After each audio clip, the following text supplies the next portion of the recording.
Desa Kampung Seraya. Ada beberapa hal di antaranya, salah satu kegiatan pemetaan desa, kegiatan silvopesteri, kegiatan penanaman patroli, HBK bambu, HBK madu, pemeliharaan, dan kegiatan udarahan. Alhamdulillah dengan ada bantuan Proklim, kami mengucapkan terima kasih Batas Desa Kampung Seraya ini sudah di-SK-kan oleh Bupati dengan nomor SK nomor 47 tahun 2019 yang lalu. Dan kami atas nama pemerintah desa sangat-sangat berterima kasih karena dukungan dari pihak Proklim untuk penanaman puri atau penanaman ini kami sangat terima kasih juga kepada pihak Proklim karena terus terang ini sangat membantu ekonomi kami khususnya di Desa Kampung Seraya karena ini adalah menambah daripada pendapatan di desa kami. Begitu juga dengan patroli hutan, kami sangat dibantu juga karena selama kegiatan patroli yang ada di desa kami beberapa tahun yang lalu sampai sekarang itu tidak ada lagi terjadinya kebakaran hutan berkat dukungan kawan-kawan daripada kawan patroli. Masalah kegiatan HBK madu ini sebenarnya sudah menjadi rutinitas masyarakat di desa kami setiap tahun. Hanya ini sangat membiarkan masyarakat masalah hasilnya madu ini. Hanya sayang ini madu ini hanya pakai permusiman. Alhamdulillah saya dapat menanam dalam kebun saya 2.880 ditambah dengan swadaya menjadi 3.500 batang.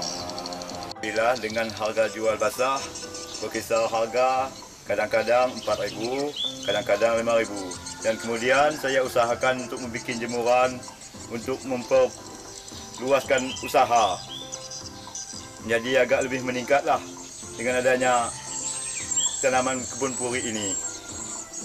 Dengan hasil panen dari tahun 2020, dari bulan Januari sampai Juni, total jumlah kilo 6.330. Dijual dengan harga 4.500 dengan hasilnya 28.485.000. Di sini saya tidak lupa mengucapkan ribuan terima kasih kepada program Proklim yang telah memberi bantuan kepada kami sebagai masyarakat yang kurang mampu lah begitu kira-kira. Salam Proklim, bersama kita bisa. Yang pertama yaitu madu, ikan, bambu,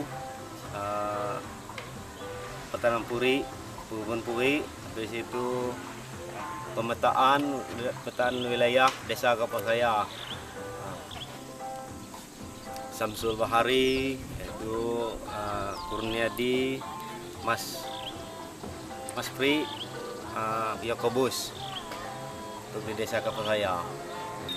Untuk program Proklim di Desa Kampung Seraya khususnya bagi masyarakat yang sangat menguntungkan bagi kami yaitu masalah puri atau kratom sangat menghidupi masyarakat kami dan membantu masyarakat kami Desa Kampung Seraya khususnya, dan program Proklim yang kami anggap itulah yang sangat membantu masyarakat pada saat ini yang bisa memperjuangkan yaitu nilai-nilai ekonomi masyarakat Desa Kampung Seraya khususnya, yang pastinya program Proklim ini sangat membantu bagi kami masyarakat Desa Kampung Seraya khususnya.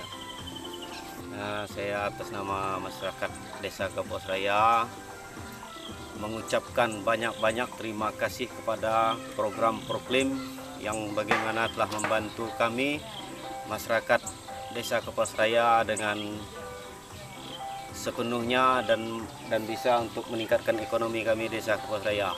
Semangat Proklim, bersama kita bisa.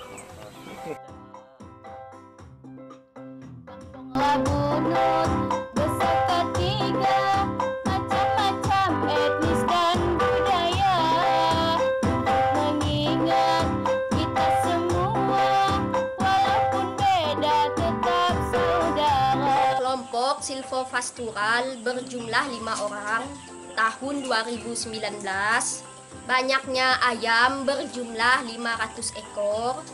Banyaknya pendapatan dari bulan Januari sampai Mei tahun 2020 berjumlah 1.207 kilo, per kilonya 50.000, total pendapatan 60.250.000. Investasi silvopastural yang ada di Desa Kapuas Raya sudah 2 kali bergilir.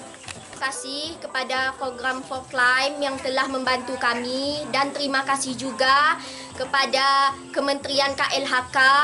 Bersama kita bisa. Investasi di Desa Kapuas Raya yang kami ajukan melalui musyawarah desa bersama anggota KMPH. Investasinya pertama pemetaan lahan, kedua tata batas wilayah, ketiga investasi silvofoseri, keempat investasi silvopastural, kelima patroli hutan, keenam HHBK madu, ketujuh HHBK bambu, dan yang terakhir penanaman agroforestry.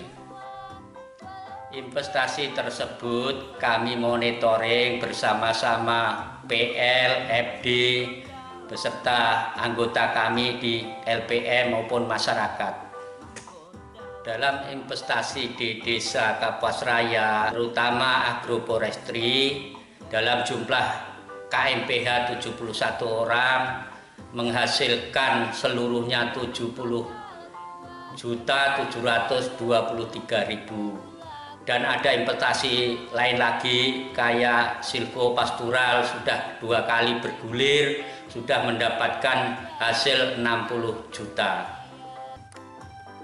Mengenai pengalaman dalam mengurus di investasi silvopastural harus jeli, terutama bibit atau DOC. Kalau DOC itu tanpa kita harus memilih akan fatal akibatnya, mengingat DOC itu kunci utama. Keduanya mengenai kandang, harus kita bangun ventilasi udara, sirkulasi udara harus benar-benar terjaga. Ketiganya masalah kebersihan kandang, karena menunjang juga faktor sehatnya si ternak tersebut. Mengenai penyakit-penyakit pun kita teliti juga kalau musim penghujan. Jelas kalau DOC datang itu kita harus kasih air gula karena menambah stamina untuk DOC-nya sendiri dan untuk menambah hangat tubuhnya kalau malam. Dan ketiganya itu harus kita siapkan lampu sebanyak mungkin karena untuk menghangatkan badannya. Karena musim penghujan itu sangat-sangat gratis. Cuacanya itu kadang DOC tidak mau makan. Itu pengalaman kami tentang perawatan di DOC ternak. Mengenai agroforestry, kita pun sering turun ke lapangan, kita sering melihat, meninjau di lapangan bagaimana supaya tanaman kraton itu tumbuh subur dan cepat membuahkan hasil daunnya. Dan kita pun harus teliti tentang penyakit-penyakit apa yang harus kita berantas. Biasanya itu belalang, apabila musim penghujan sangat luar biasa, daun itu perlu kita kasih insektivitan atau semprotan supaya daun itu lebar. Dan kedua, apabila musim kemarau itu kita harus perlu penyiangan, perlu penyemprotan rumput agar tumbuhan yang menjalar itu bisa kita basmi. Dan selalu kita tekankan ke KMPH agar benar-benar merawat lahan, karena itulah hasil satu-satunya untuk mendukung ekonomi masyarakat di sektor puri atau kraton. Saya bergabung di Forklim ini semenjak tahun 2016. Selama pengalaman saya jadi fasilitator Desa Kapuas Raya, untuk kegiatan investasi saya dengan LPM beserta calon KMPH turun ke lapangan mengambil titik lahan. Setelah melakukan titik lahan, kita melakukan rapat koordinasi di kantor desa untuk ajuan investasi yang akan dilaksanakan di Desa Kapuas Raya. Selanjutnya, investasi yang ada di Desa Kapuas Raya seperti pemetaan batas desa yang pertama, Yang kedua, tata guna lahan atau plop. Yang ketiga, hasil hutan bukan kayu, madu, bambu, pengembangan silvoforestry, penanaman agroforestry, dan yang terakhir itu adalah silvopastoral ayam. Agroforestry, KMPH-nya itu berjumlah 71 KMPH atau kelompok masyarakat pengelola hutan. Untuk batang pohon puri, karena memang di Desa Kapuasraya itu komoditasnya itu atau komoditinya itu puri sebanyak 29.782. Selanjutnya, setelah dilakukan pembuatan proposal oleh LPM dengan KMPH, selanjutnya fasilitator desa melakukan koordinasi ke pemandu lapangan, langsung diserahkan ke DPMU Kabupaten Kapuas Hulu untuk ditindaklanjuti proposal tersebut. Setelah ada pencairan, kita LPM dengan fasilitator desa beserta pemandu lapangan itu melaksanakan rapat koordinasi atau rapat pertemuan tingkat desa untuk membahas investasi yang sudah diajukan oleh KMPH tersebut. Kita melakukan rapat ke KMPH. Di dalam program kita melakukan jarak tanamnya itu 3x4. Sedangkan KMPH itu ada yang menanam 2x2. Itu tantangan pertama. Yang kedua, tantangan alam. Seperti kalau air sedang banjir, maka kita kewalahan untuk melakukan monitoring ataupun melakukan koordinasi ke KMPH karena kita tidak bisa mengambil titik batang per batang koordinat tanaman puri. Karena memang untuk wilayah Desa Kapuasraya, karena wilayahnya itu terendam banjir, maka komoditas atau komoditi yang paling diunggulkan itu adalah puri. Dampak investasi yang ada di Desa Kapuasraya yang difasilitasi oleh program-program itu terlebih fokus kepada komoditas puri itu sangat membantu masyarakat yang secara ekonomi sangat menunjang. Karena dari segi puri atau kratom ini sangat menjadi primadona di masing-masing desa, sehingga bisa meningkatkan ekonomi dan taraf hidup masyarakat yang ada di desa, terutama yang dibina oleh program-program FC. Harapan saya sebagai fasilitator desa, terlebih kepada KMPH semua yang sudah dibina, nantinya walaupun program itu sudah berakhir, mereka sudah bisa mandiri, sehingga apapun yang sudah dibantu oleh Porklaim, mereka bisa melanjutkan. Medina, untuk saya sendiri, untuk harapannya itu kalau memang nanti program ini perpanjang, mungkin nanti ada terobosan baru untuk membina masyarakat yang ada di desa, terlebih di Kabupaten Kapuas Hulu yang dibina oleh program-program FC.